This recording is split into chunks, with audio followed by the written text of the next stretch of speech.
Kas sa oled mõne putuka kätte ka saanud? Ma üritasin siin enne kätega kiili kinni püüda. Ei tulnud midagi välja. Nüüd ma võtsin selle võrgu appi. Kätega kiili püüda. Eriline naljatilk. Kiilid eristavad 300 kujutist sekundis. Inimesed aga ainult 50. Seega tajuvad putukad liigutusi paremini. No aga maailma nad näevad ikka samamoodi nagu meie. Putukad näevad mosaiiki. Neil on silmade asemel osasilmad. Kiilidel on näiteks 30 000 osasilma. 30 000 silma? Selle looma ma pean kätte saama.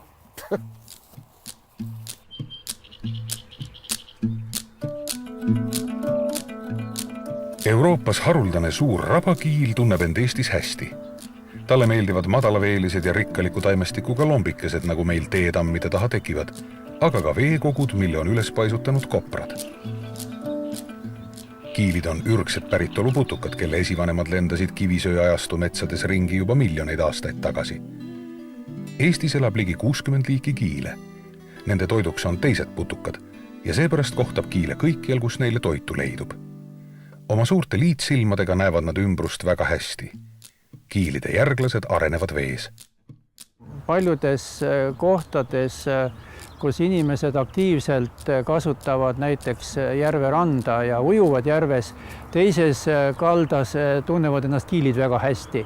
Nii et meie veekogud on suhteliselt puhtad, ei ole väetisi väga palju sisse voolanud ning kiilid ka küll on sellised, et nad natuke keskmist reostust taluvad.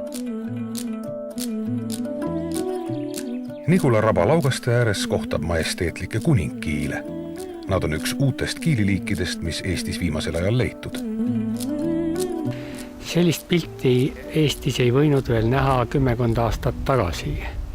Kiilid on elustikurühm, kelle liigirikkus on aastate jooksul suurenenud. Teadlaste arvates ei vaja Eestis elavad kiilid eraldi kaitset. Osa kaitsealuseid liike elab juba praegu rabades, mis on niigi kaitse all.